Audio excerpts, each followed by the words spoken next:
दोस्तों, स्वागत है आपका हमारे चैनल आर के वर्मा में।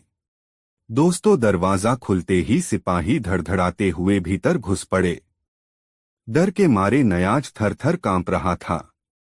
उसके करीब जाकर अरसला बेग गर्जा, सुन ए कुम्हार, हमारे अमीर द्वारा तुम्हारे खानदान को बड़ी भारी इज्जत बख्शी है कि तुम्हारे बगीचे में एक हसीन फूल खिला है।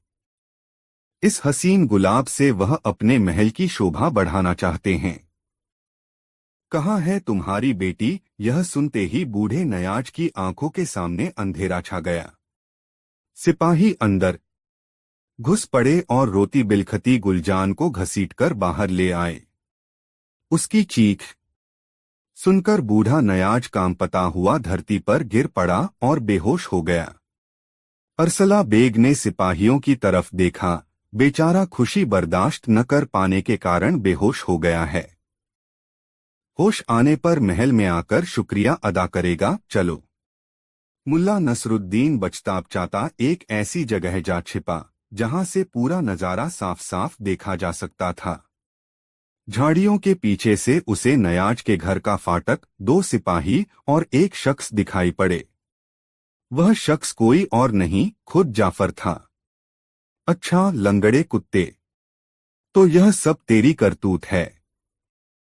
मुझे गिरफ्तार कराने चला था। मुल्ला नसरुद्दीन को असली बात मालूम न थी।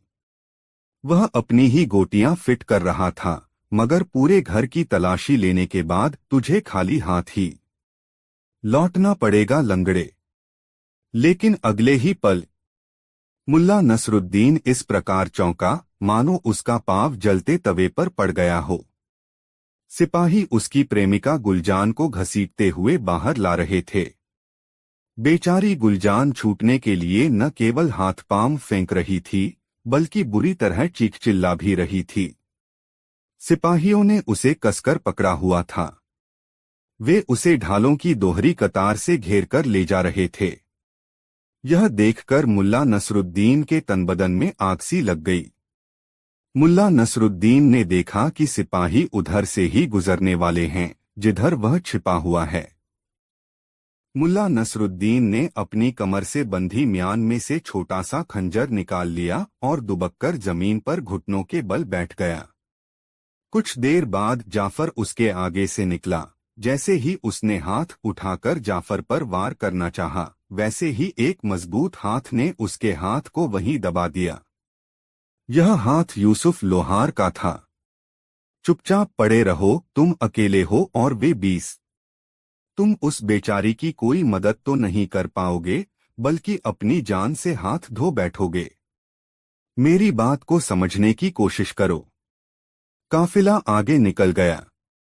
तुमने मुझे क्यों रोक लिया यूसुफ भाई? इस जिंदगी से तो लड़ते लड़ते मर जाना ही बेहतर है, नसरुद्दीन ने जोश में भरकर कहा। मैं बाजार से ही उन सिपाहियों का पीछा कर रहा था। खुदा का शुक्र है कि मैंने ठीक समय पर आकर तुम्हें रोक लिया। शेर या रया हथियार वालों का निहत्थे मुकाबला करना कोई समझदारी नहीं है। तुम्हारी प्रेमिका की वापसी ताकत से नहीं, बल्कि दिमाग व चालबाजी से संभव है, इसलिए ठंडे दिमाग से सोचो।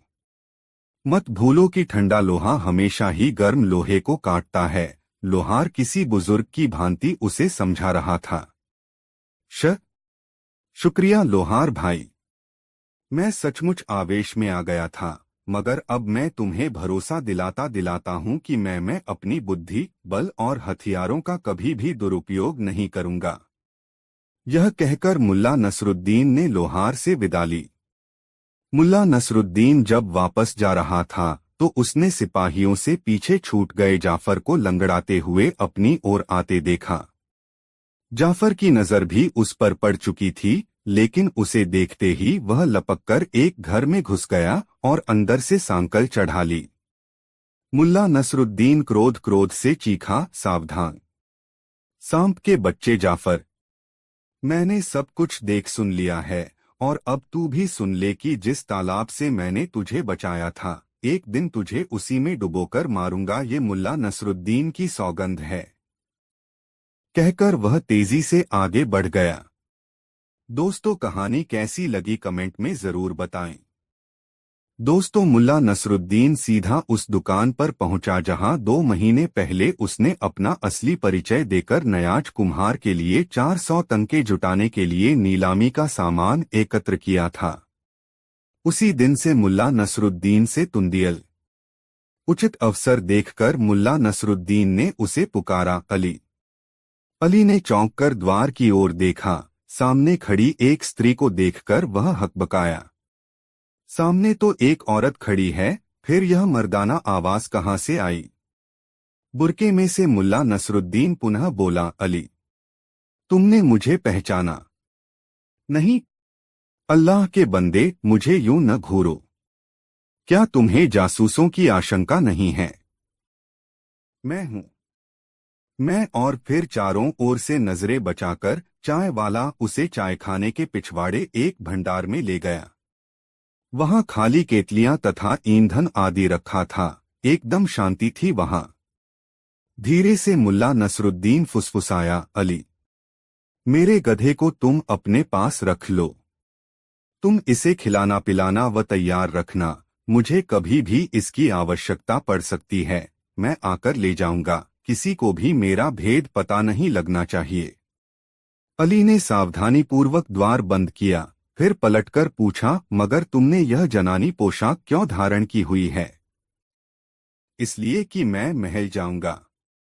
चाय वाला चौंका। पागल हो गए हो क्या, जो जानबूझकर अपना सिर ओखली में देना चाहते हो? अली, मेरे भाई, यह काम मेरे लिए बहुत जरूरी है। तुम जल्दी ही समझ जाओगे कि ऐसी कौन सी मजबूरी है जो मैं यह जोखिम भरा कदम उठा रहा हूं। आओ मेरे दोस्त, मुझसे गले मिलो। न जाने। नहीं नहीं दोस्त, ऐसा मत कहो, चाय वाला बोला। तुम खुदा के नेक बंदे हो और जिस काम से भी वहां जा रहे हो उससे किसी का भला ही होगा। जो लोग दूसरों की भलाई के लिए जीते मरते हैं, अल्लाह उनका बाल भी बाका नहीं होने देता। उसने आंखों में आंसू लिए गले मिलकर उसे विदा किया। बाहर दुकान पर ग्राहक शोर मचाने लगे थे। उससे विदा लेकर मुल्ला नसरुद्दीन महल के द्वार पर पहुंचा और सिपाहियों के रोकने पर किसी बुढ़िया की भांति कांपती थर्राती जनानी आवाज में बोला, ए बहादुर सिपाहियों, क्यों? मुझे हरम में जाने दो। मैं बहुत बढ़िया अंबर, मुश्क, गुलाब का इत्र वगैरह बेचने आई हूं। मैं मुनाफे में तुम्हें भी हिस्सा दूंगी। भाग जा बुढ़िया, भाग जा। एक सैनिक ने उसे झिड़का। बाजार में जाकर अपना सामान बेच। इस प्रकार अपने उद्देश्य में विफल होकर वह काफी गमगीन तथा उदास दिखाई दे रहा था। उसके पास समय बहुत कम था, क्योंकि दोपहर के बाद सूर्य धीरे धीरे डूब रहा था। उसने महल की चारदीवारी रो के चारों ओर चक्कर काटा, मगर एक छोटा सा छेद भी उसे किसी दीवार में न मिला। यहाँ तक कि नालियों पर भी इस्पात की जालियां लगी हुई थीं। मुल्ला नसरुद्दीन ने सोचा, मुझे महल में जाना ही होगा, इसके लिए चाहे मुझे कुछ भी क्यों न करना पड़े। यही संकल्प दोहराते हुए वह बाजार पर की ओर चल दिया। बाजार में एक तिराहे पर आकर वह इधर उधर देखने लगा। चारों ओर चहल पहल थी। तभी एक आवाज उसके कानों में पड़ी। अभी अभी तुमने बताया था कि तुम्हारा शौहर तुम्हें बिल्कुल भी नहीं चाहता, वह तुम्हारे साथ हम बिस्तर भी नहीं होता और न ही तुमसे प्यार करता है। इस परेशानी का एक उपाय हो सकता है, लेकिन वह उपाय मुझे मुल्ला नसरुद्दीन से पूछना होगा। मुल्ला नसरुद्दीन इत्तफाक से आजकल यहीं हैं। तुम मुझे उसकी खबर दो कि वह कहाँ रह रहा है। वह और मैं मिलकर शीघ्र ही तुम्हारे शौहर को जल्दी ही ठीक रास्ते पर ले आएंगे। मुल्ला नसरुद्दीन ने इस आवाज के करीब जाकर देखा कि चेचकरू जासूस एक नमदे पर कुछ मनके बिखेर कर एक पुरानी सी किताब के पन्ने उलट रहा था। वह कह रहा था, ए औरत सुन, यदि तू मुल्ला नसरुद्दीन का पता न लगा सकी तो तेरा शौहर तुझसे हमेशा के लिए जुदा हो जाएगा और तुझ पर खुदा की लानत बरसेगी। मुल्ला नसरुद्दीन ने तय कर लिया कि इस नजूमी को सबक सिखाना पड़ेगा।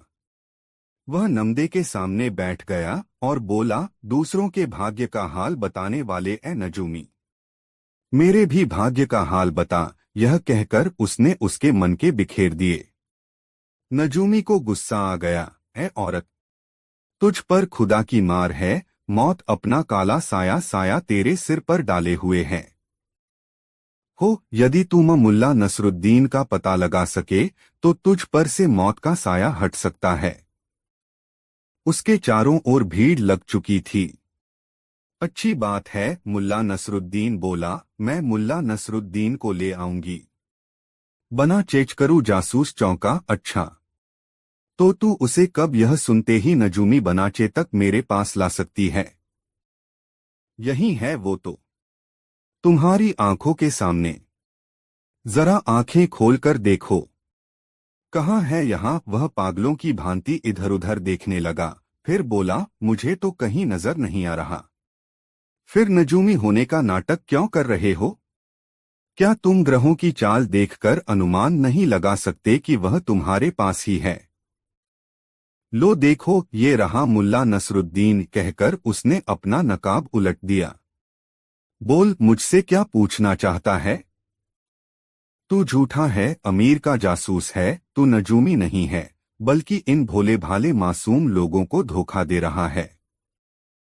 यह सुनते ही भीड़ उत्तेजित हो उठी। जासूस, अमीर का जासूस, गंदा कुत्ता, मारो साले को, किसी ने कहा।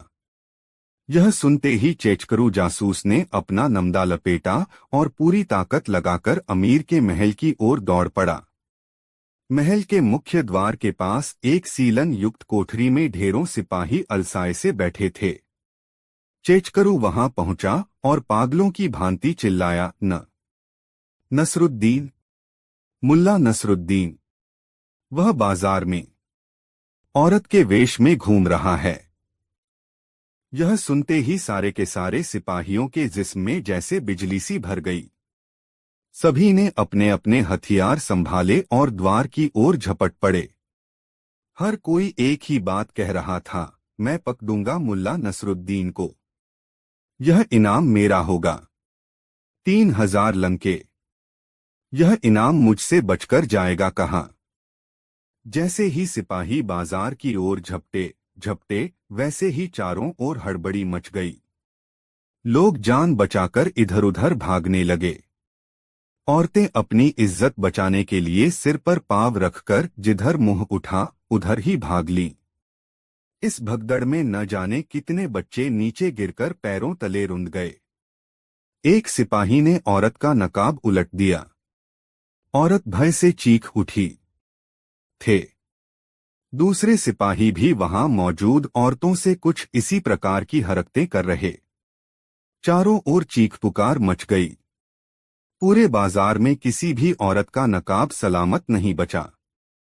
सिपाही उनसे अश्लीलता की हद तक बदतमीजियां करने लगे थे। उनके साथ मारपीट, छेड़छाड़ और वस्त्रहरण जैसी अनहोनी घटनाएं घट रही थीं। कोई भी कुछ समझ नहीं पा रहा था कि आखिर माजरा क्या है। औरतें अपनी सहायता के लिए चीख रही थीं, बचाओ, अरे कोई तो इन दरिंदों से हमें बचाओ। एक भिश्ती अपनी बीवी को बचाने की कोशिश में सिपाहियों से भिड़ गया। उसे देखकर अन्य राह चलते और दुकानदार आदि भी औरतों को बचाने के लिए सिपाहियों से जूझने लगे। सिपाही तलवारों से भीड़ को खदेड़ रहे थे। भीड़ भी अब हमलावर हो चुकी थी। वे सिपाहियों पर बर्तन, जूते, चप्पलें या और जो भी दूसरी चीज हाथ में आती फेंक मारते। लोहारों ने लोहे की नाले उन्हें फेंक फेंक कर मारी। कुम्हारों ने अपने घड़े उनके सिरों पर फोड़ दिए। चाय वालों ने गर्म पानी से भरी केतलियां उन पर फेंकनी शुरू कर दी। अब जब पब्लिक भड़की तो सिपाहियों को अपनी जान बचानी भारी पड़ गई। चारों ओर हाहाकार मच गया। अमीर जो अपने महल में चैन की नींद सो रहे थे, इस शोरगुल को सुनकर चौंक पड़े। उन्होंने खिड़की खोलकर बाहर का नजारा देखा तो दंग रह गए। फिर घबराकर उन्होंने जल्दी ही उसे बंद कर दिया।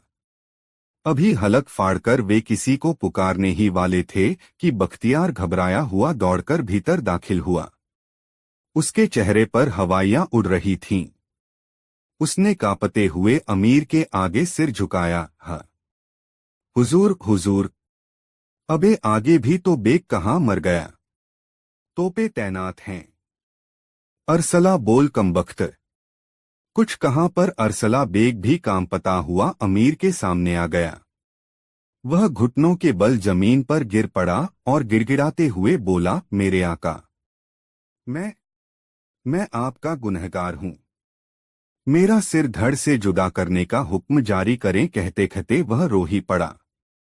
अरसला बेग, अरसला बेग, धीरज से काम लो। अमीर उसके आंसुओं से प्रभावित होकर बोले, आखिर यह सब क्या हुआ? ए मेरे विद्वान आका, ए मेरे, इस प्रकार मिमियाना छोड़ो। खुलकर बताओ कि आपकी परेशानी और बदहवासी का क्या कारण है। बाजार में क्या हो रहा है? राज्य की हालत कैसी है?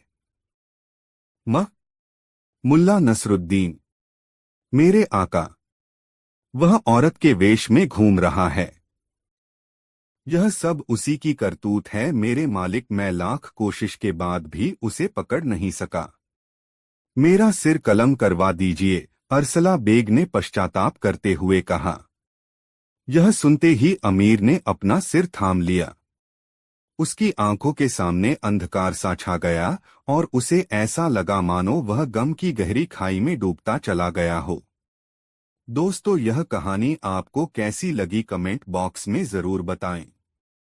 दोस्तों, मुल्ला नसीरुद्दीन बगदाद जा रहा था। रास्ते में वह एक सराय में रुका। सराय में कुछ अफीमची पहले से डेरा जमाए हुए थे।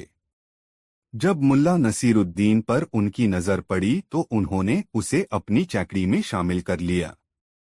पहले तो उनके बीच सामान्य शिष्टाचार की बातें हुईं। फिर धीरे धीरे बातूनी अफीमचियों की बनाई। मुल्ला नसीरुद्दीन के पास उनकी बातें सुनने के अलावा कोई चारा नहीं रहा। उन अफीमचियों में एक व्यक्ति सुल्तानी सेना का सिपाही था। उसने हाकना शुरू कर दिया है। दोस्तों, आज मैं तुम लोगों के बीच हूं। यह तुम लोगों के लिए किस्मत की बात है। जानते हो क्यों? इसलिए कि मैं एक ऐसा सिपाही हूं जिसकी वीरता की गूंज आज भी सुल्तानी सेना में बरकरार है। 5 साल पहले जो युद्ध हुआ था उसकी चर्चा तुम लोगों ने सुनी होगी। उस युद्ध में मैं भी लड़ा था। एक दिन दुश्मनों के सैकड़ों सिपाहियों ने मुझे घेर लिया। मैं जरा भी नहीं डरा। अपने दोनों हाथों में तलवार लेकर मैं दाएं बाएं, आगे पीछे चकर घिन्नी की तरह तलवार चलाता रहा और दुश्मनों की गर्दनें कटती रहीं। कचा छपाक खच।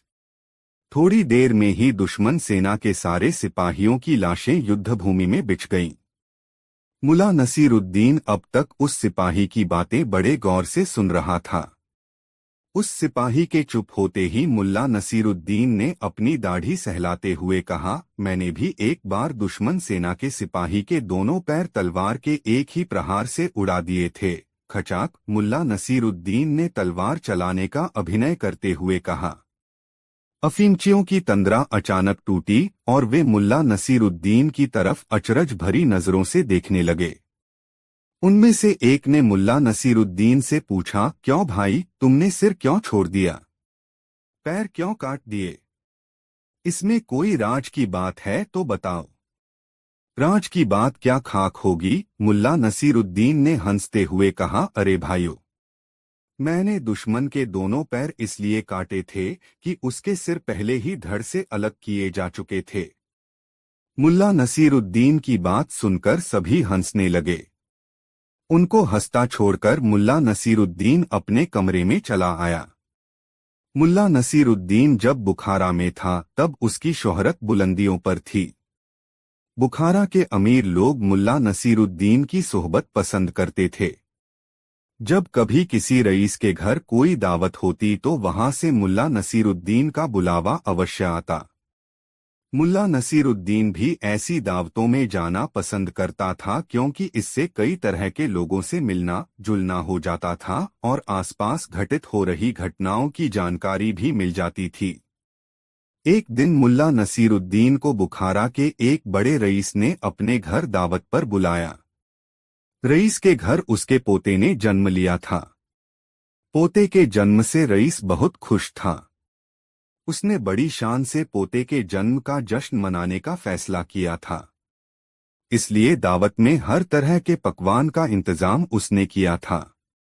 इस व्यवस्था के साथ ही उसने इस दावत में बखारा के सभी नामी गिरामी लोगों को बुलावा भेजा था तथा मुल्ला नसीरुद्दीन जैसे लोगों से खुद मिलकर गुजारिश कर आया था कि वह उसके घर दावत में जरूर आए। दावत के समय जब मुल्ला नसीरुद्दीन रईस के घर पहुंचा, उस समय तक रईस के लगभग सभी अतिथि वहां आ चुके थे।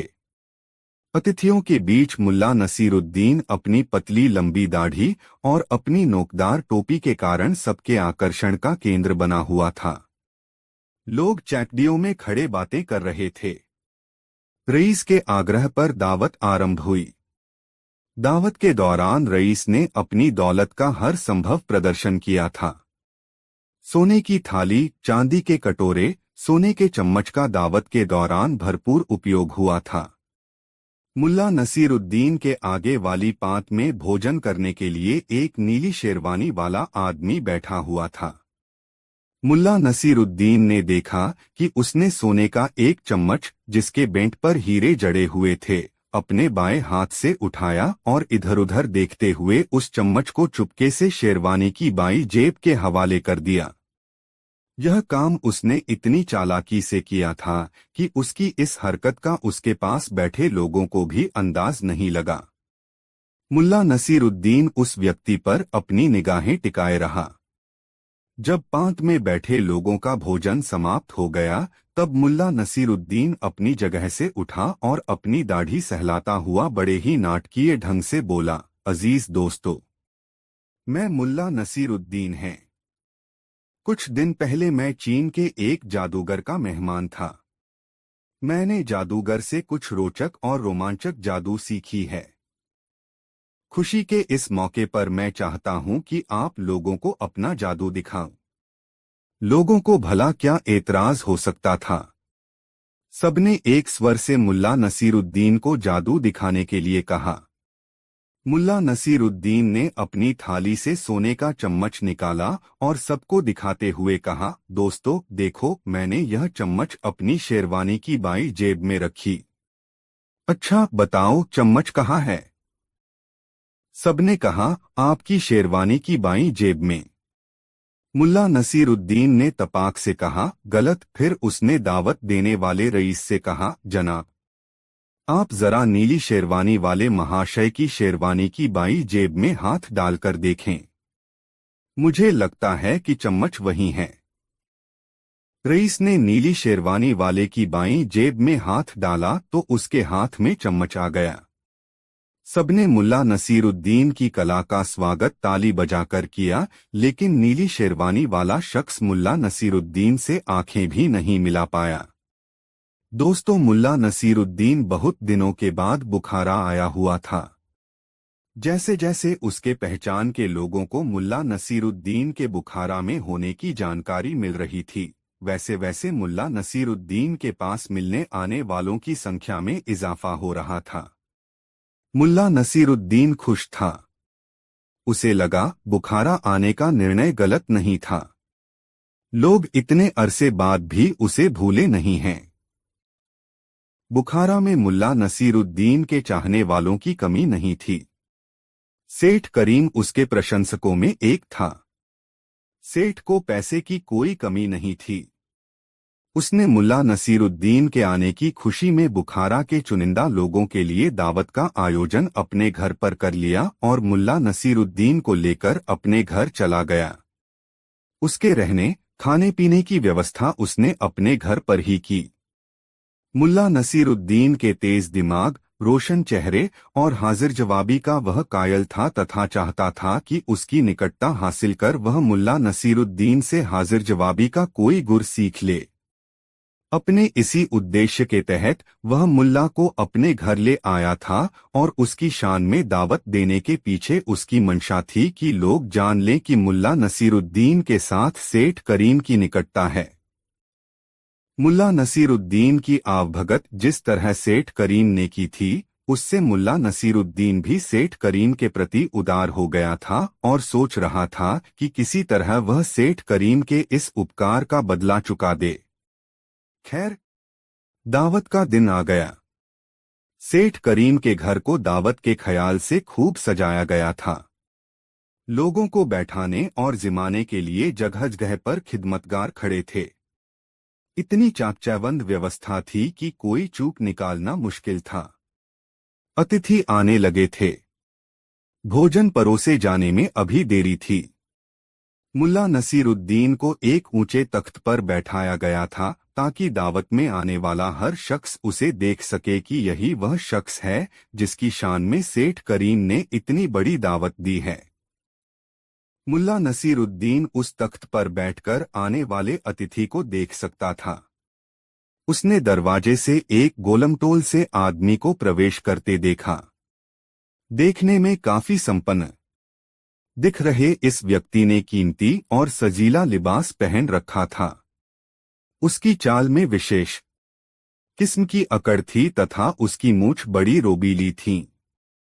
सेठ करीम ने जब उस शख्स को देखा तो खुद उठकर उसकी अगवानी की और उसे एक गद्देदार तख्त पर बैठाया जिस पर पहले से ही गावत किए रखे हुए थे।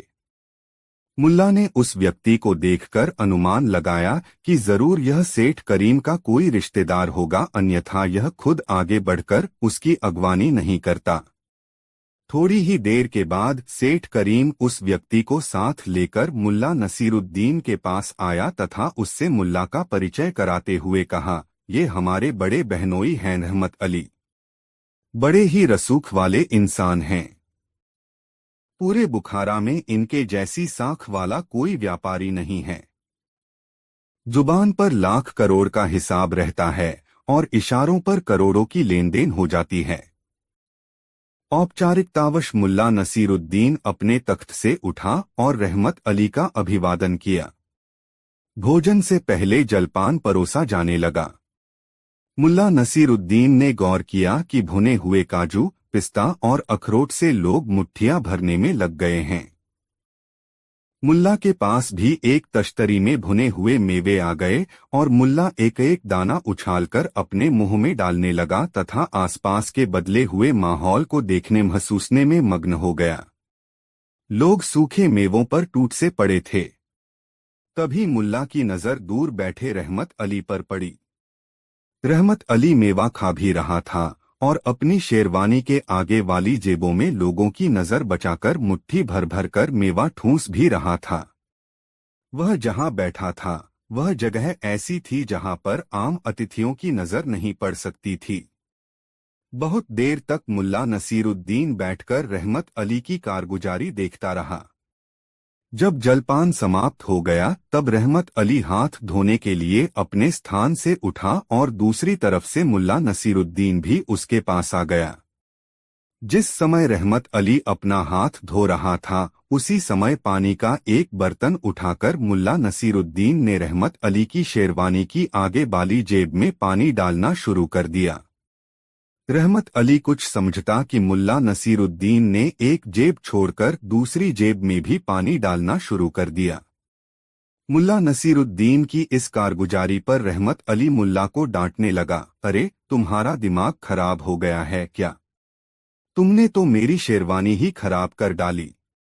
रहमत अली का गर्जना बरसना सुनकर उसका साला सेठ करीम दौड़ा दौड़ा वहां पर आया और सारा मंजर देखकर मुल्ला नसीरुद्दीन से पूछा, ऐसा आपने क्यों किया जनाब?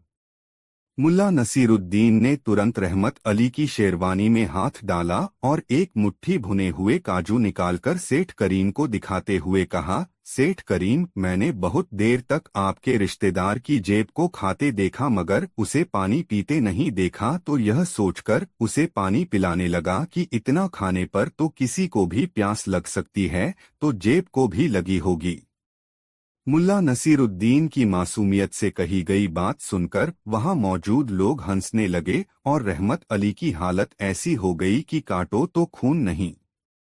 दोस्तों, यह कहानी आपको कैसी लगी कमेंट में जरूर बताएं। दोस्तों, कड़ाके की ठंड पड़ रही थी। मुल्ला नसीरुद्दीन के गांव में पत्तों पर ओस की बूंदें जमकर बर्फ की शक्ल में तब्दील होने लगी थीं। गर्म कपड़ों के अलावा जिस्म को कंबल में लपेटे बगैर घर से निकलना किसी के लिए भी मुश्किल था। इस कड़ाके की ठंड में भी कंबल लपेटकर मुल्ला अपनी भेड़ को चराने के लिए निकलता था। मुल्ला ने 1 साल पहले एक मेमना खरीदा था जो उसके लालन पालन से अब एक भेड़ बन चुका था। भेड़ खूब मोटी और तंदुरुस्त थी। गांव में मुल्ला नसीरुद्दीन के जो संगी साथी थे वे इस भेड़ को लोलुप नजरों से देखा करते और प्रायः आपस में चर्चा करते, मुल्ला नसीरुद्दीन की भेड़ तो गजब की है यार, इसका मांस बहुत लजीज होगा। तो कोई कहता, मुल्ला को कहो इस भेड़ की दावत हमें दे। एक दिन मुल्ला के दोस्तों ने बैठकर विचार विमर्श किया कि मुल्ला से क्या कहा जाए कि उस भेड़ का गोश्त खाने को मिले। और इसके बाद बातों का एक ऐसा सिलसिला शुरू हुआ जिसकी कल्पना कभी मुल्ला नसीरुद्दीन ने नहीं की थी। मसलन मुल्ला नसीरुद्दीन एक दिन बाजार जा रहा था। तब उसे अचानक अपना दोस्त हनीफ आता दिखाई पड़ा। हनीफ रास्ते में उसे देखकर रुक गया और जब मुल्ला नसीरुद्दीन उसके पास पहुंचा तो हनीफ ने उसे टोका, सुनो भाई नसीर, तुमने सुना है कि 21 तारीख को ठंड के कारण धरती सिकुड़ जाएगी, जिससे ऐसा जलजला पैदा होगा कि दुनिया ही खत्म हो जाएगी। हनीफ की बात पर मुल्ला नसीरुद्दीन ने कहा, नहीं यार, मैंने नहीं सुना है। मगर यह बात तुमसे किसने कही? मुल्ला नसीरुद्दीन ने हनीफ से पूछा। हनीफ ने जवाब दिया, अरे वही मौलाना जावेद जो मदरसे में विज्ञान की बातें समझाते हैं। अरे मौलाना जावेद तो बिना तर्क के कोई बात ही नहीं करते, जरूर उनकी बात में वजन होता है। उन्होंने कहा है तो ठीक ही होगा। हनीफ की हाँ में हाँ मिलाकर मुल्ला नसीरुद्दीन आगे बढ़ गया। कुछ दूर जाने पर उसे महमूद मिल गया, उसके बचपन का साथी। उसने भी पूछा, नसीर, तुमने सुना 21 तारीख के प्रलय के बारे में? हाँ यार, हनीफ बता रहा था कि मौलाना जावेद से उसने यह बात सुनी है। हाँ यार, यही तो चिंता की बात है। मौलाना जावेद तो कोई बात कहने से पहले उसे विज्ञान की तराजू पर तौलते हैं और जब बात खरी उतरने वाली होती है तब ही कुछ बोलते हैं। महमूद ने कहा, देखें क्या सच है, कौन जाने। मौलाना मिलेंगे तो मैं उनसे पूछूंगा कि दरअसल बात क्या है, मुल्ला नसीरुद्दीन ने कहा और आगे बढ़ गया। इस तरह मुल्ला नसीरुद्दीन से उसका कोई भी दोस्त मिलता तो प्रलय वाली बात जरूर पूछ बैठता। एक दिन मुल्ला नसीरुद्दीन को मौलाना जावेद मिल गए बाजार के रास्ते में। कंबल में खुद को लपेटे लंबे लंबे डग भरते हुए जा रहे थे। मुल्ला नसीरुद्दीन ने सलाम करने के बाद मौलाना से प्रलय वाली बात पूछी और यह बताया कि पूरे गांव के नौजवान कहते फिर रहे हैं कि यह बात मौलाना जावेद ने बताई है। मौलाना जावेद ने जब यह खुलासा सुना तो मुल्ला नसीरुद्दीन से पूछा, नसीर, तुमसे यह बात किस नौजवान ने कही है? मुल्ला नसीरुद्दीन ने उत्तर दिया, हनीफ, महमूद, याकूब सभी तो कह रहे हैं। मौलाना जावेद ने एक लंबी हुंकारी भरी और मुल्ला नसीरुद्दीन से कहा, ये सभी कह रहे हैं तो समझो कि यह उनकी न की कोई सोची समझी शरारत है, तय और सावधान रहना। इतना कहकर मौलाना जावेद ने अपनी राह ली। मुल्ला नसीरुद्दीन यह सोचने लगा कि आखिर उसके दोस्त उससे गलत बात क्यों बताते रहे हैं, लेकिन उसके इस सवाल का जवाब हासिल नहीं हुआ। प्रलय वाली बात का सिलसिला जारी रहा और मुल्ला नसीरुद्दीन ऐसा बना रहा जैसे मौलाना जावेद से उसकी कोई बात ही नहीं हुई है। इस तरह 20 तारीख आ गई। मुल्ला नसीरुद्दीन के सभी साथी मुल्ला नसीरुद्दीन के घर पहुंचे और उससे कहने लगे, यार नसीर, हम लोगों को भेड़ का गोश्त खाने की बड़ी इच्छा है। कल प्रलय का दिन है। सारी धरती जलजले का शिकार हो जाएगी। हमारे बचे रहने का कोई कारण नहीं होगा। ऐसे में महज भेड़ के गोश्त के लिए हमारी रूह भटके, ऐसा तो तू भी नहीं चाहेगा यार। तुम्हारे पास भी भेड़ है, बस तू हम सबकी तमन्ना पूरी कर दे। हम सब मिलकर दुआ करेंगे कि तू प्रलय के बाद भी जिंदा रहे। दोस्तों की बात सुनकर मुल्ला नसीरुद्दीन मन ही मन मुस्कुराया और सोचा, भेड़ तो एक दिन कुर्बान होनी ही है। आज दोस्तों के नाम सही। इसके बाद उसने कहा, ठीक है दोस्त, हम लोग भेड़ लेकर नदी किनारे चलते हैं। वहीं इसे ज़बाह करेंगे और बनाएंगे, खाएंगे, मस्ती करेंगे। सभी दोस्त खुश हो गए। भेड़ लेकर सबके सब कंबल में लिपटे नदी किनारे चल पड़े। नदी किनारे पहुंचकर भेड़ को ज़बाह किया गया, खाल उतारी गई, फिर गोश्त पकाया गया। सभी ने मिलकर खाया और मुल्ला नसीरुद्दीन इस पूरी प्रक्रिया में खामोशी अख्तियार किए रहा। उसकी खामोशी पर उसके दोस्तों ने कहा, यार बुत बना बैठा है और हम लोग इस धरती के अंतिम भोज का मजा ले रहे हैं। चल थोड़ा हंस लें। सुना है दिल खोलकर हंसने से विपत्तियां टल जाती हैं। क्या पता यह प्रलय भी टल जाए। मुल्ला नसीरुद्दीन अपने दोस्तों की हाँ में हाँ मिलाता हुआ बोला, हाँ मैंने भी सुनी है यह बात, मगर सुनी सुनाई बात पर कौन भरोसा करे। मुझे तो यार गोश्त खाने के बाद नींद आने लगी है। मुल्ला के दोस्तों ने जमकर दावत का मजा लिया था। वे भी अलसा गए थे। सबने कंबल जमीन पर बिछाए, अपने अपने कोट उतारकर पेड़ पर टांग दिए और सो गए। शाम होते ही ठंड बढ़ गई।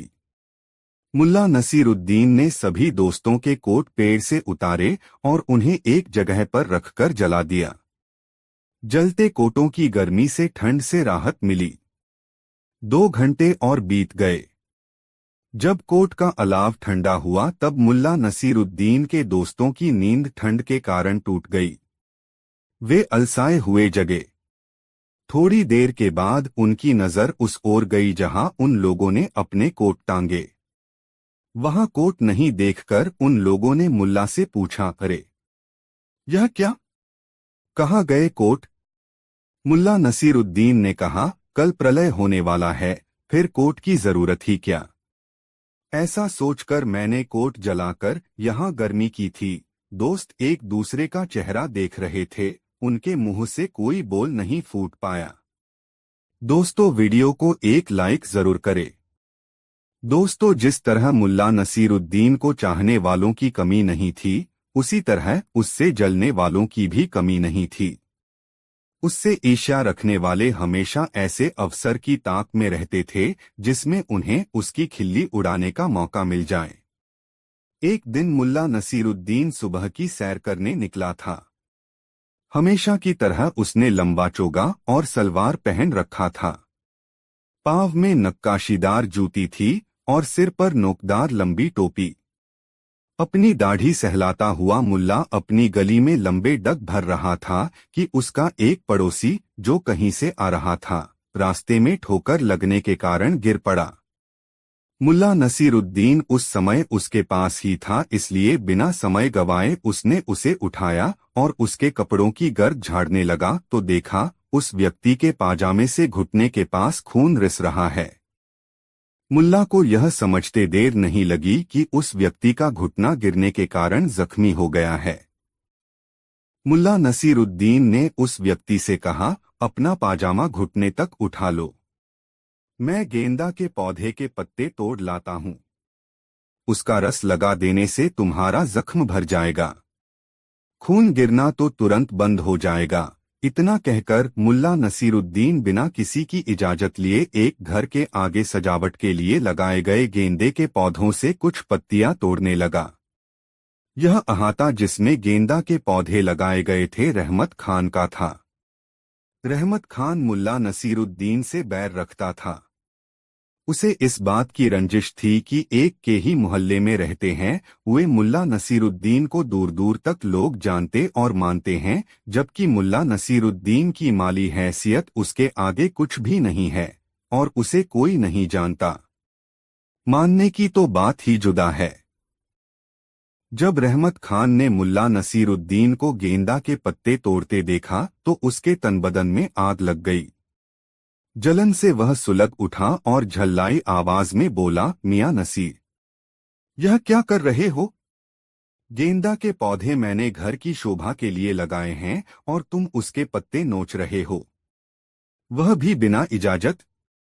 मुल्ला नसीरुद्दीन जानता था कि रहमत खान उससे खार खाए रहता है, किंतु अभी वह वाकई बिना इजाजत उसके लगाए गेंदे पौधों के पत्ते तोड़ रहा है। यह ख्याल आते ही कि रहमत का टोकना उचित है, उसने मासूमियत से कहा, माफ करना रहमू, इस आदमी के घुटने छिल गए हैं। उस रिश्ते खून को देखकर मुझे कुछ भी ख्याल नहीं रहा सिवा इसके कि इसके जख्म से खून बहना बंद हो जाए। मैंने यहाँ गेंदे के पौधे देखे तो याद आया कि इसके रस से खून का बहना बंद हो सकता है। बस मैं गेंदा के पत्ते बेख्याली में तोड़ने लगा। ऐसा कहते हुए मुल्ला नसीरुद्दीन गेंदे के पत्तों को अपनी तलहथी पर मसलता भी रहा। रहमत खान मुल्ला नसीरुद्दीन को नीचा दिखाने पर आमादा था। उसने उससे कहा, हाँ ठीक है, पहले तुम इस आदमी का ठीक से इलाज कर लो। मैं भी एक हकीम की तलाश में था। अब तुम पास में हो तो क्या गम है, तुमसे ही अपना भी इलाज करवा लूंगा। दरअसल मुझे मालूम नहीं था कि तुम हकीमी भी करते हो।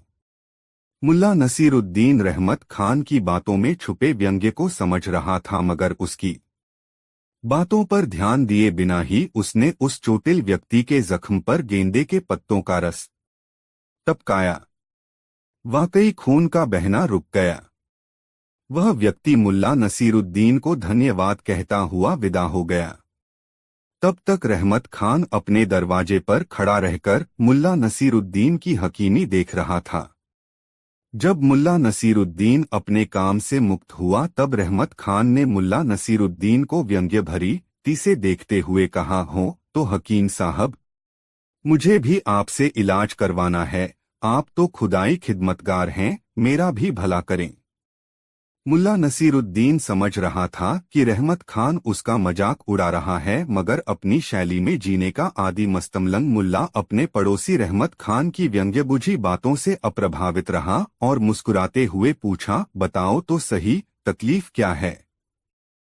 जितना तजुर्बा है उतनी मदद तो मैं किसी की भी करूंगा। रहमत खान ने मुल्ला नसीरुद्दीन के सामने खड़े होकर अपनी तोंद सहलाते हुए कहा, कल रात एक अजीब वाकया हुआ। वह भी तब जब मैं गहरी नींद सोया हुआ था। नींद में ही मुझे अकबकाहट महसूस हुई। मेरी आदत है कि मैं मुंह खोलकर सोता हूँ। अकबकाहट के मारे मुझे जम्हाई आई और जम्हाई के कारण मेरा मुंह पूरा खुल गया। मेरे घर में बहुत चूहे हैं। जिस वक्त मैं जम्हाई ले रहा था उसी वक्त एक चूहा तेजी से दौड़ता हुआ आया और मेरे मुंह में घुसकर गले की नली के रास्ते मेरे पेट में पहुंच गया और वहीं ऊधम मचाए हुए है। कोई ऐसा उपाय बताइए कि यह चूहा मरे और मेरे पेट में शांति हो। बस इतनी सी बात। यह तो कोई ऐसी समस्या नहीं है कि चिंतित हुआ जाए। मुस्कुराते और अपनी दाढ़ी सहलाते हुए मुल्ला नसीरुद्दीन ने कहा, देखो रेहन, तुम बड़ा सा मुंह खोलकर जम्हाई लेना जानते ही हो। बस कहीं से एक छोटी सी बिल्ली पकड़ लाओ और मुंह बड़ा सा करके बिल्ली को गटक जाओ और 2-3 बार बाएं से दाएं, दाएं से बाएं करवटे लो और इसके कुछ देर बाद एक कटोरा ठंडा दूध पी लो। फिर देखो कमाल, बिल्ली चूहे को निगल जाएगी और तुम्हारे पेट में चल रहा चूहे का ऊधम बंद हो जाएगा। और हाँ, यह समस्या तो केवल सामान्य ज्ञान से हल हो जाने वाली समस्या थी। इसमें हकीमी की कोई जरूरत ही कहाँ थी। इतना कहकर मुल्ला नसीरुद्दीन फिर से लंबे डग भरने लगा। वह अपनी दाढ़ी भी सहलाता जा रहा था और मस्त चाल से चल भी रहा था। और रहमत खान कभी मुल्ला नसीरुद्दीन को तो कभी अपने अहाते में गेंदे के पौधों को देख रहा था अटका सा। दोस्तों, वीडियो को एक लाइक जरूर करें। दोस्तों, मुल्ला नसीरुद्दीन की अपने गांव में बड़ी ख्याति थी। उसे लोग विद्वान मानते थे। मुल्ला कितना पढ़ा लिखा था यह कोई नहीं जानता था, मगर उसकी हाजिर जवाबी के कायल थे उसके गांव के लोग। बचपन में मदरसे से गायब रहने के लाख बहाने होते थे उसके पास। मदरसे के मौलवी के प्रश्नों का जिस कुशलता से उत्तर देकर वह कक्षा से गायब रहने का दंड भुगतने से बच जाता था, उसकी दूसरी मिसाल खोजने से भी नहीं मिलेगी। बस अपनी कुशाग्र बुद्धि और हाजिर जवाबी के कारण वह बचपन में ही होनहार मान लिया गया था और उसी के बूते जवानी में विद्वान कहा जाने लगा। मुल्ला नसीरुद्दीन पढ़ता लिखता न भी हो, मगर पढ़ने लिखने वाला दिखता अवश्य था। उसकी नुकीली दाढ़ी और नोकदार टोपी उसके बुद्धिजीवी होने की गवाही देते थे। बचपन से ही वह बुद्धिबल के सहारे जीता रहा। गांव में उसकी साख ऐसी हो गई कि अगर किसी को बुद्धि की बातें समझने की जरूरत होती या किसी उलझन से निकलने के लिए तरकीब की जरूरत होती तो वह मुल्ला नसीरुद्दीन के पास आ जाता और वह भी बड़े सूफियाना अंदाज में समस्याओं का निदान सुझा देता। भोले भाले ग्रामीणों को इस बात से मतलब नहीं था कि कितना पढ़ा है। उन्हें जरूरत तो केवल इस बात की थी कि वक्त जरूरत उनकी समस्याओं का निदान बताता रहे। गांव में मुल्ला नसीरुद्दीन की बुद्धि और ज्ञान की प्रसिद्धि ऐसी थी कि अगर किसी से पूछा जाता कि इस गांव में सबसे विद्वान कौन, तो जवाब मिलता मुल्ला नसीरुद्दीन। और यदि यह पूछा जाता सबसे बुद्धिमान कौन, तब भी जवाब होता मुल्ला नसीरुद्दीन। दोस्तों, मुल्ला नसरुद्दीन और खोई हुई उपतन। एक दिन मुल्ला नसरुद्दीन अपने गांव के बाहर किसी काम से जा रहे थे। रास्ते में एक व्यापारी ने उन्हें देखा और उनका स्वागत करते हुए बोला, मुल्ला साहब, आप तो बहुत ही समझदार और बुद्धिमान इंसान माने जाते हैं। क्या आप मुझे अपनी कुछ समझदारी दे सकते हैं? नसरुद्दीन मुस्कुराए और बोले, समझदारी तो किसी को मुफ्त में नहीं मिलती। अगर तुम सच में चाहोगे तो मुझे थोड़े पैसे देने होंगे। व्यापारी ने सोचा, यह तो बहुत ही अजीब बात कह रहा है, लेकिन क्यों न एक कोशिश की जाए। उसने तुरंत नसरुद्दीन को कुछ पैसे दे दिए। नसरुद्दीन ने पैसे लिए और फिर गंभीर होकर व्यापारी से कहा, तुम्हें समझदारी चाहिए तो मेरी एक सलाह मानो, लेकिन ध्यान रखना, ये सलाह तुम्हारे पूरे जीवन को बदल सकती है। सुनो, तुम्हें कभी भी अपनी खोई हुई चीजें वापस नहीं मिलती। व्यापारी ने हैरान होकर पूछा, क्या मतलब? अगर कोई चीज खो जाए तो हम उसे वापस नहीं पा सकते। नसरुद्दीन मुस्कराए और बोले, हाँ बिल्कुल। मैं तुम्हें एक उदाहरण देता हूँ। तुम देखो, मैंने अपनी उपटन खो दी है, अब मुझे वह वापस नहीं मिलेगी। कोई फर्क नहीं पड़ता कि कितनी कोशिश करूं, वह नहीं मिलेगी। व्यापारी ने सोचते हुए कहा, मुल्ला, यह तो बहुत ही अजीब बात है। आप अपनी खोई हुई उपटन कैसे वापस नहीं पा सकते? नसरुद्दीन ने जवाब दिया, तुम्हारी ही तरह मैं भी सोचता था कि खोई हुई चीजें वापस मिल सकती हैं, लेकिन तुमने जो पूछा है उसे ही मैंने समझदारी का असली राज बताया है। अब जाकर इसे समझो, बिना उपटन के भी शांति पा सकते हैं। व्यापारी ने नसरुद्दीन की बातों को थोड़ा और समझने की कोशिश की और फिर नसरुद्दीन को धन्यवाद देते हुए वहां से चला गया। मुल्ला की सिख। कुछ दिन बाद व्यापारी को एक और अनुभव हुआ। एक दिन उसका एक कीमती सामान खो गया। वह बहुत परेशान हुआ। फिर उसे याद आया कि मुल्ला नसरुद्दीन ने कहा था, खोई हुई चीज वापस नहीं मिलती। इसे स्वीकार करो और शांति से आगे बढ़ो। व्यापारी ने मुल्ला की सलाह को अपनाया और अब उसे समझ में आया कि खोई हुई चीजों के बारे में सोचकर खुद को परेशान करना व्यर्थ है। उसने बिना किसी चिंता के अपनी मेहनत और काम पर ध्यान दिया और जल्द ही उसकी जीवन शैली में बदलाव आया। कहानी का संदेश। मुल्ला नसरुद्दीन की यह कहानी हमें यह सिखाती है कि कभी कभी हमें जो खो जाता है वह वापस नहीं आता। हमें अपने अतीत से बाहर निकलकर वर्तमान में जीना चाहिए और जो हमारे पास है उसी में खुश रहना चाहिए। दोस्तों, वीडियो को एक लाइक जरूर करें। दोस्तों, मुल्ला नसरुद्दीन और उनकी अनमोल टोपी। गर्मी के दिनों में मुल्ला नसरुद्दीन अपने गांव के बाजार में बैठे हुए थे। उनकी सिर पर एक पुरानी लेकिन अजीबोगरीब टोपी थी जो दूर से ही ध्यान आकर्षित कर रही थी। टोपी का रंग इतना फड़कता हुआ था कि हर कोई इसे देखकर मुस्कुरा रहा था। एक व्यापारी उनके पास आया और बोला, मुल्ला, ये कैसी अजीब टोपी है, क्या आप इसे बेचेंगे?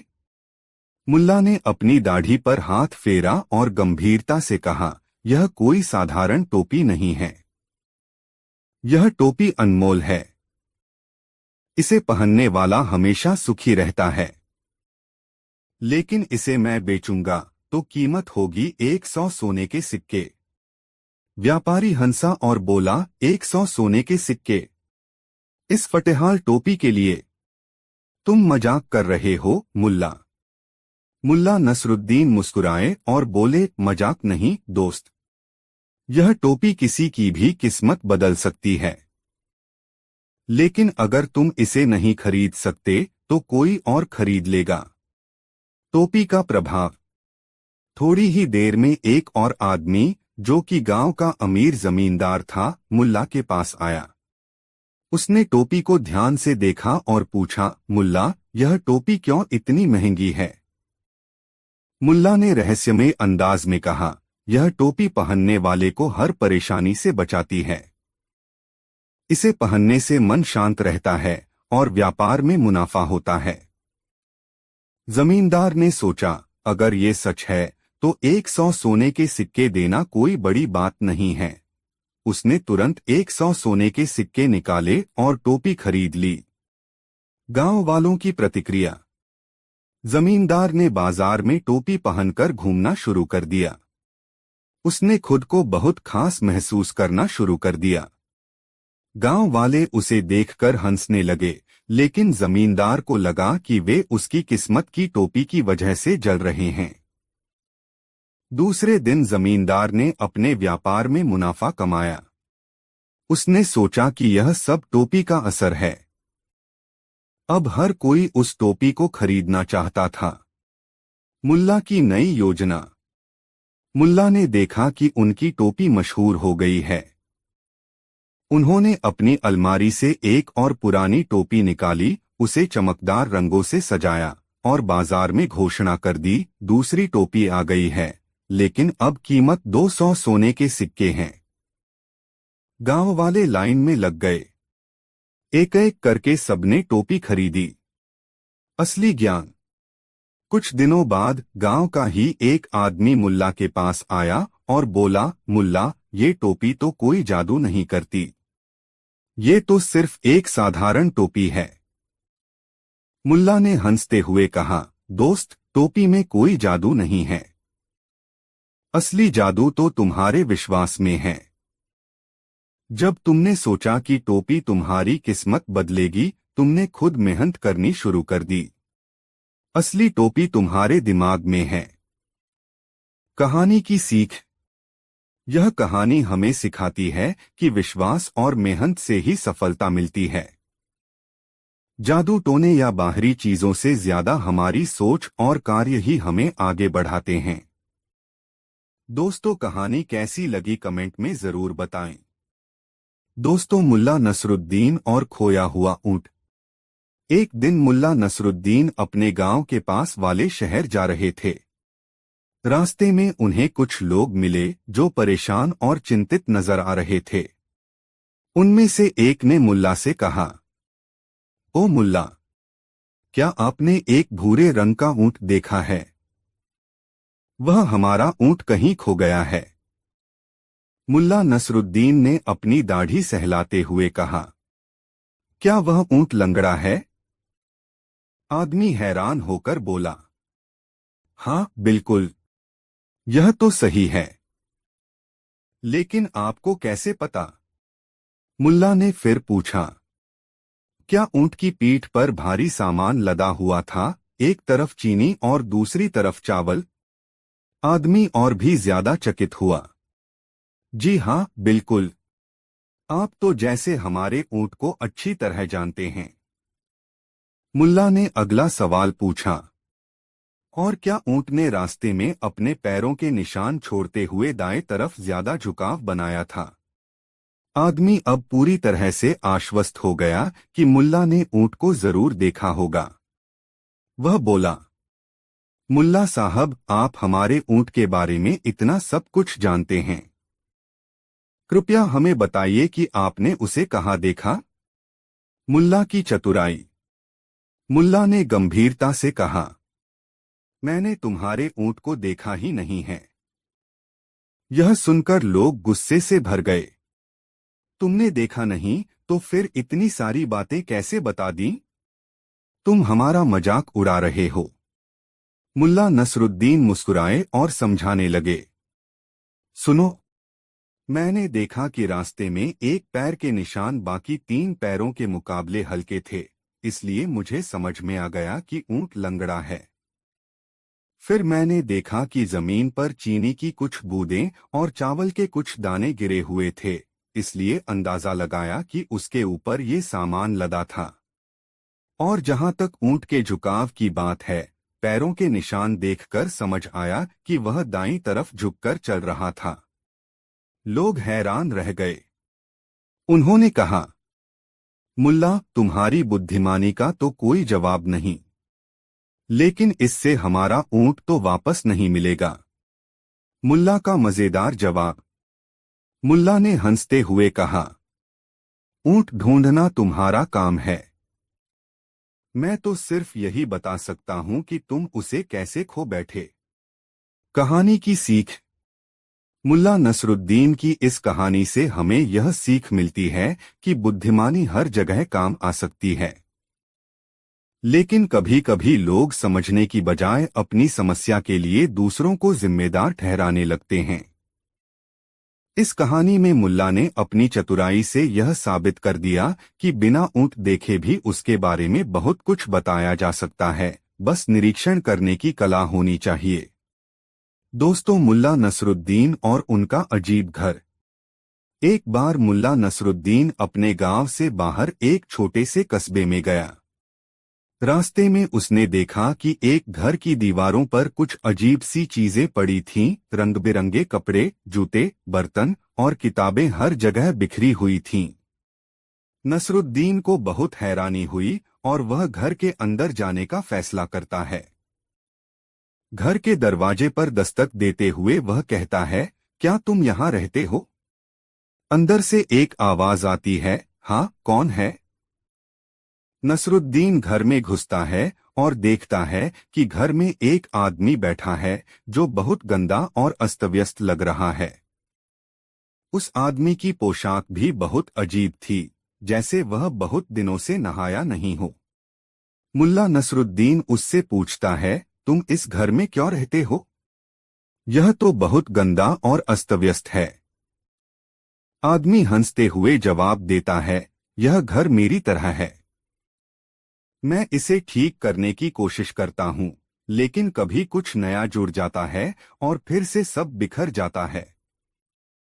यही मेरा जीवन है। नसरुद्दीन सोच में पड़ जाता है। फिर वह आदमी से कहता है, तुमने यह जो किया है वह बहुत अच्छा है। मुझे तुमसे एक सवाल पूछना है, क्या तुम समझते हो कि यह गड़बड़ कैसे ठीक हो सकती है? आदमी सोचता है और कहता है, अगर मैं एक अच्छा रास्ता जानता तो क्या मैं खुद को इस स्थिति में छोड़ता?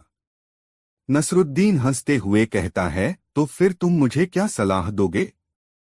आदमी कहता है, मुझे लगता है कि अगर तुम इस घर को बिल्कुल साफ करना चाहते हो तो तुम सबसे पहले इस घर को एक बार पूरी तरह से छोड़ दो। मुल्ला नसरुद्दीन सोचता है और फिर जवाब देता है, ठीक है, लेकिन अगर मैं इस घर को छोड़ दूं तो क्या तुम मेरे लिए इसे ठीक कर दोगे? आदमी मुस्कुराता हुआ कहता है, नहीं, मैं इस घर को ठीक नहीं कर सकता, क्योंकि यह घर सिर्फ तुम्हारा है, तुम ही इसे ठीक कर सकते हो। सीख। मुल्ला नसरुद्दीन की यह कहानी हमें यह सिखाती है कि हमें अपनी समस्याओं और परिस्थितियों को सुधारने के लिए खुद ही प्रयास करना चाहिए। दूसरों से मदद ले सकते हैं, लेकिन अंतिम जिम्मेदारी हमें खुद पर ही डालनी होती है। यह भी दिखाता है कि जिन समस्याओं को हम अनदेखा करते हैं वे हमें और ज्यादा उलझा सकती हैं। दोस्तों, वीडियो को एक लाइक जरूर करें। मुल्ला नसरुद्दीन और अजीबोगरीब वसीयत। दोस्तों, मुल्ला नसरुद्दीन के गांव में एक बहुत अमीर आदमी रहता था जिसका नाम अहमद था। अहमद के पास खूब दौलत थी, लेकिन उसकी कोई औलाद नहीं थी। जब वह बूढ़ा हुआ और उसे लगा कि उसका अंत निकट है, तो उसने अपनी वसीयत तैयार करने के लिए मुल्ला नसरुद्दीन को बुलाया। अहमद ने कहा, मुल्ला, मैं चाहता हूं कि मेरी संपत्ति सही हाथों में जाए। मैं चाहता हूं कि तुम मेरी वसीयत लिखो और इसे सबके सामने पढ़ो जब मैं मर जाऊं। मुल्ला ने कहा, ठीक है, लेकिन यह बताओ कि तुम्हारी वसीयत में क्या लिखा जाना चाहिए। अहमद ने कहा, मेरी इच्छा है कि मेरी आधी संपत्ति मेरी पत्नी को मिले, 1/4 मेरे भाई को और बाकी गरीबों में बांटी जाए। लेकिन मेरी अंतिम इच्छा यह है कि मेरी वसीयत ऐसी पहेली हो जिसे हल करने में सबका दिमाग लग जाए। मुल्ला नसरुद्दीन ने उसकी बात ध्यान से सुनी और वसीयत लिख दी। अहमद की मृत्यु और वसीयत की घोषणा। कुछ समय अहमद अहमद का निधन हो गया। गांव वाले उसकी वसीयत सुनने के लिए इकट्ठा हुए। मुल्ला नसरुद्दीन ने वसीयत निकाली और पढ़ना शुरू किया। मेरे पास 17 ऊंट हैं। मेरी पत्नी को आधे ऊंट दिए जाएं, मेरे भाई को 1/4 ऊंट और बाकी गरीबों में बांटे जाएं। अगर कोई इस पहेली को हल कर सके तो वही मेरे ऊंटों का सही बंटवारा करेगा। गांव वाले चौंक गए। 17 ऊंटों का आधा 8.5 होता है और ऊंटों को आधा काटा नहीं जा सकता। कोई भी इस समस्या को हल नहीं कर सका। मुल्ला नसरुद्दीन की चालाकी। गांव वाले परेशान हो गए और मुल्ला नसरुद्दीन से समाधान मांगने लगे। मुल्ला मुस्कुराए और बोले, चिंता मत करो, मैं इस समस्या को हल कर दूंगा। अपने ऊंट लाओ। मुल्ला ने अपने एक ऊंट को जोड़कर ऊंटों की संख्या 18 कर दी। अब उन्होंने बंटवारा शुरू किया। एक पत्नी को आधे ऊंट 18 का आधा 9 ऊंट। 2 भाई को 1/4 18 का चौथाई 4.5, लेकिन इसे 4 ऊंट कर दिया। 3 गरीबों के लिए बचे ऊंट 18 9 + 4 5 ऊंट। अंत में मुल्ला ने अपना ऊंट वापस ले लिया और कहा, देखा, सबका हिस्सा पूरा हुआ और मेरा ऊंट भी सही सलामत। गांव वालों का सबक। गांव वाले मुल्ला नसरुद्दीन की चतुराई पर हंसे और उसकी प्रशंसा की। उन्होंने कहा, मुल्ला, तुम सचमुच सबसे समझदार हो। तुम्हारे बिना यह पहेली कोई हल नहीं कर सकता था। मुल्ला ने मुस्कुराते हुए कहा, बुद्धिमानी से समस्याएं हल करना आसान हो जाता है। कभी कभी समाधान आपके सामने होता है, बस उसे पहचानने की जरूरत होती है। कहानी की सीख। यह कहानी बताती है कि सूझबूझ और तर्क से किसी भी कठिन समस्या का हल निकाला जा सकता है। साथ ही मुल्ला नसरुद्दीन की मजाकिया लेकिन गहरी बातें हमें जीवन के बड़े सबक सिखा जाती हैं। दोस्तों, मुल्ला नसरुद्दीन और उनकी नई दुकान। एक दिन मुल्ला नसरुद्दीन ने सोचा कि क्यों न एक नई दुकान खोली जाए। वह हमेशा किसी नई और अजीबोगरीब आइडिया पर काम करने के लिए तैयार रहते थे। उन्होंने गांव के बीचों बीच एक छोटी सी दुकान खोली और उस पर बोर्ड लगा दिया, यहाँ बिकती हैं अद्भुत और जादुई वस्तुएं। गांव के लोग आश्चर्यचकित हुए कि मुल्ला ने ऐसी दुकान क्यों खोली है, क्योंकि वह हमेशा अपने मजेदार और विचित्र उपायों के लिए जाने जाते थे।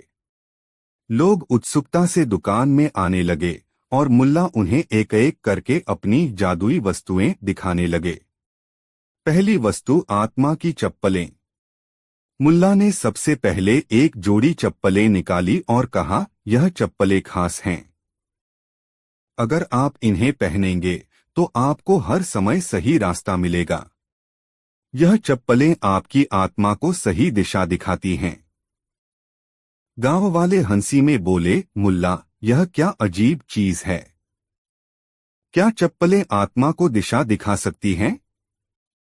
मुल्ला हंसते हुए बोले, तुम लोग तो समझ नहीं पा रहे हो, लेकिन ये चप्पलें सच में जादुई हैं। तुम बस इन्हें पहनकर देखो।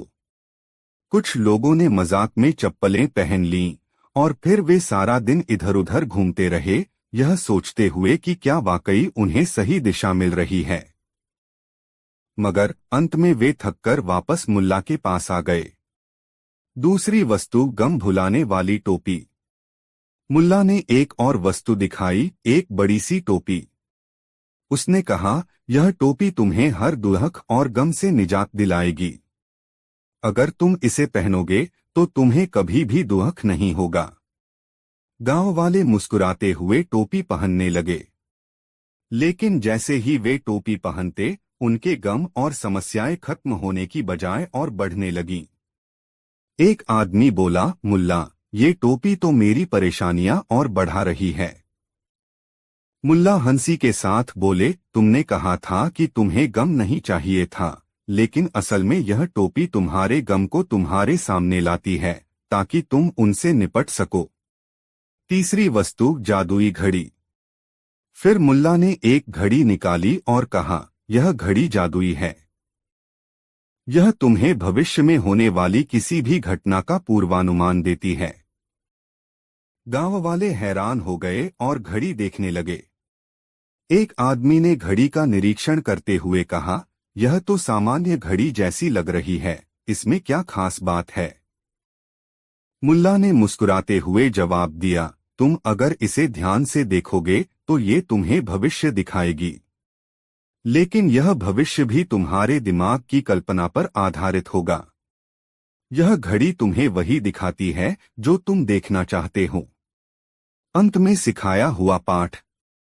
सभी गांव वाले अब थोड़े भ्रमित हो गए थे और उन्होंने मुल्ला से पूछा, मुल्ला, तुम हमें इन अजीब वस्तुओं को क्यों बेच रहे हो?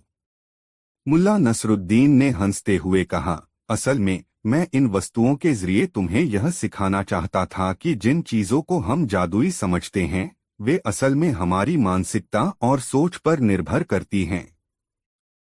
जब तक तुम अपने विचारों को समझ नहीं पाओगे, तब तक कोई वस्तु तुम्हारे जीवन में बदलाव नहीं ला सकती। गांव वाले थोड़ी देर चुप रहे और फिर सब एक साथ मुस्कुराए, यह समझते हुए कि मुल्ला ने एक गहरी बात बताई थी।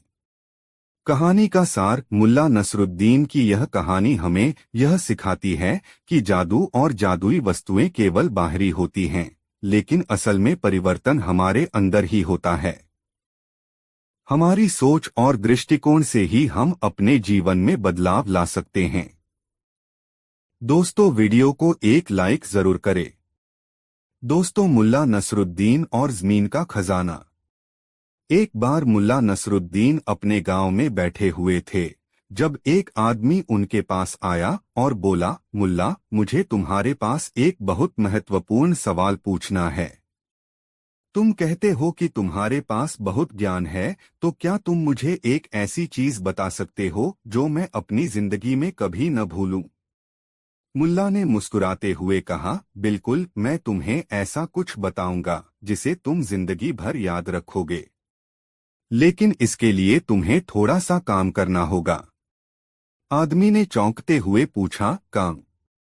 वो क्या काम है मुल्ला? मुल्ला ने कहा, तुम मेरे साथ चलो। मैं तुम्हें एक खजाना दिखाऊंगा जो तुम्हारे जीवन को बदल देगा। लेकिन पहले तुम्हें मेरी एक शर्त माननी होगी। आदमी ने उत्सुकता से पूछा, क्या शर्त है? मुल्ला ने कहा, तुम्हें वह खजाना तभी मिलेगा जब तुम पूरी जिंदगी भर खजाने की तलाश करते रहोगे, कभी थक कर नहीं बैठोगे। आदमी को यह बात अजीब लगी, लेकिन उसने सोचा, मुल्ला नसरुद्दीन की बातों में हमेशा कुछ न कुछ गहरी बात होती है, और उसने हाँ कह दिया। खजाना खोजने की यात्रा।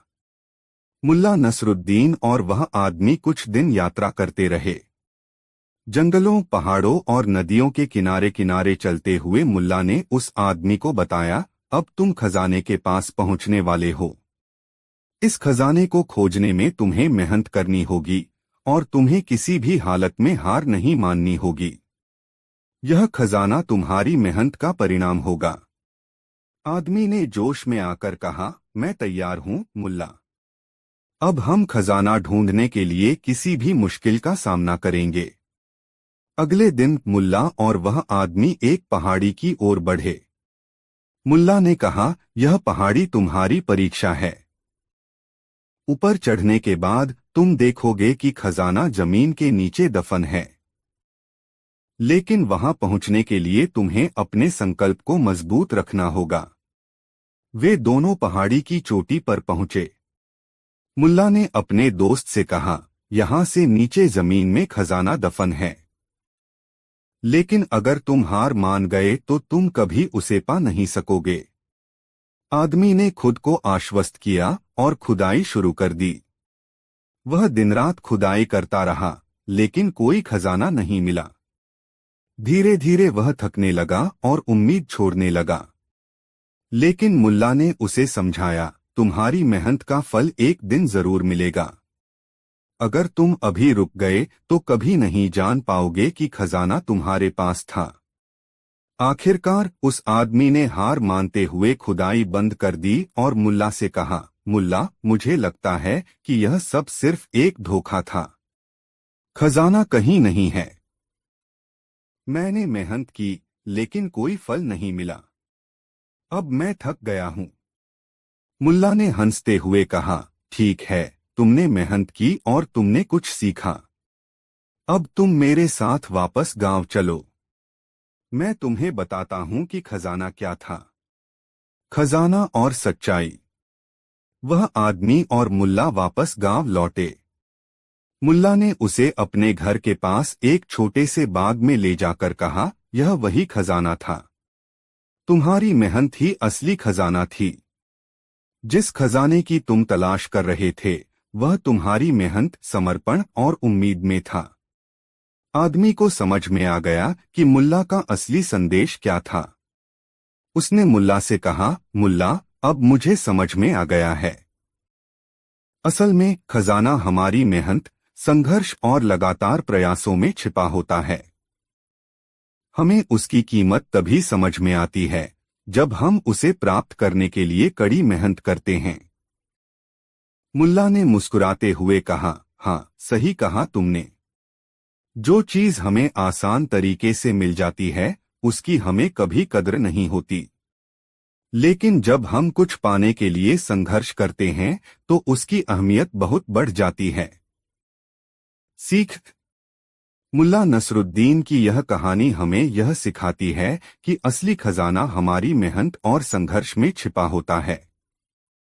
जीवन में जो भी चीज हमें आसानी से मिलती है, उसकी वैल्यू कम होती है। लेकिन जो चीज हम कड़ी मेहनत से पाते हैं, वह हमारे लिए अनमोल हो जाती है। दोस्तों, इस वीडियो को एक लाइक जरूर करें। मुल्ला नसरुद्दीन बहुत चतुर थे। वह अपने मजेदार और चतुर व्यवहार के लिए प्रसिद्ध थे और लोग अक्सर उनसे मजेदार कहानियां सुनने आते थे। एक दिन गांव में एक व्यापारी आया और उसने नसरुद्दीन से कहा, मुल्ला, मैं तुम्हारी प्रसिद्धि के बारे में बहुत सुन चुका हूं। मुझे तुम्हारी चतुराई की परीक्षा लेनी है। नसरुद्दीन मुस्कुराए और बोले, ठीक है, तुम मेरी परीक्षा ले सकते हो, लेकिन ध्यान रखना, मैं तुम्हें न केवल अपनी चतुराई से परास्त करूंगा, बल्कि तुम्हारी सारी योजना उल्टी कर दूंगा। व्यापारी ने हंसते हुए कहा, तुम्हें ऐसा कुछ भी नहीं होगा। मैं तुम्हें 3 सवाल पूछूंगा और अगर तुम सही जवाब नहीं दे पाए तो मैं तुम्हें सिखा दूंगा कि चतुराई क्या होती है। नसरुद्दीन ने झट से कहा, ठीक है, लेकिन अगर तुम हार गए तो तुम्हें मुझे अपनी सबसे कीमती वस्तु देनी होगी।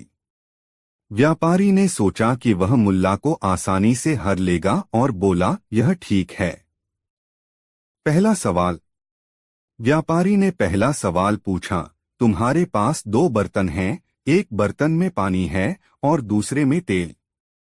तुम इन दोनों बर्तनों को एक ही जगह पर कैसे रख सकते हो बिना इन्हें मिलाए? नसरुद्दीन ने सोचा और फिर कहा, तुम दोनों बर्तनों को एक साथ एक स्थान पर रख सकते हो, बस दोनों बर्तनों को एक एक हाथ से पकड़े रहो। व्यापारी चौंका, क्या यह जवाब है? नसरुद्दीन ने मुस्कराते हुए कहा, हाँ, तुम्हारे पास दोनों बर्तन एक ही जगह होंगे, लेकिन वो एक दूसरे से अलग रहेंगे। व्यापारी को कोई जवाब नहीं सूझा और वह चुप हो गया। दूसरा सवाल। अब व्यापारी ने दूसरा सवाल पूछा, यदि तुम्हें यह बताया जाए कि एक बाघ और एक शेर दोनों एक साथ एक जंगल में रहते हैं, तो तुम दोनों को कैसे शांत कर सकते हो? नसरुद्दीन हंसी में बोले, आसान है। दोनों को एक ही खाने की चीज दे दो, फिर देखो दोनों शेर और बाघ दोस्त बन जाएंगे। व्यापारी ने कहा, यह कोई चतुराई नहीं है। नसरुद्दीन मुस्कराए और बोले, लेकिन यह जवाब सही है। अगर दोनों को एक ही चीज मिल जाए तो क्यों नहीं शांत हो सकते? तीसरा सवाल। अंतिम सवाल व्यापारी ने पूछा, तुम एक बंजर भूमि पर हो जहां न पानी है न भोजन। तुम कैसे वहां जीवित रह सकते हो? नसरुद्दीन ने जवाब दिया, यह बहुत आसान है। मैं वहां पर रेत के बीच एक छोटी सी छाया बना लूंगा और बैठकर खुद से कहूंगा कि मैं बहुत खुश हूं और मुझे जीवित रहने की कोई चिंता नहीं होगी। व्यापारी ने चिढ़ते हुए कहा, क्या तुम्हारे पास कोई जवाब नहीं है? नसरुद्दीन मुस्कराए और बोले, यह सच्ची चतुराई है, खुश रहने की चतुराई। अंतिम परिणाम। व्यापारी को नसरुद्दीन के उत्तर समझ में नहीं आए और वह हार गया। उसने अपनी सबसे कीमती वस्तु, जो एक सुंदर अंगूठी थी, नसरुद्दीन को दे दी। नसरुद्दीन ने अंगूठी को लेकर कहा, याद रखना, सच्ची चतुराई सिर्फ दिमाग से नहीं बल्कि दिल से आती है। और जो खुद को खुश रखे वही सबसे चतुर होता है। कहानी से शिक्षा। यह कहानी हमें यह सिखाती है कि चतुराई सिर्फ बुद्धिमानी से नहीं आती, बल्कि जीवन को सरलता से और खुशी से जीने की कला भी होती है। दोस्तों, यह कहानी आपको कैसी लगी कमेंट में जरूर बताएं। ऐसी और नई मजेदार कहानी सुनने के लिए हमारे चैनल आरके वर्मा को सब्सक्राइब जरूर कर लें और यह वीडियो अपने मित्रों को जरूर शेयर करें। वीडियो देखने के लिए आपका बहुत बहुत धन्यवाद। मिलते हैं किसी अगले वीडियो में, तब तक के लिए जय श्री राधे राधे। धन्यवाद।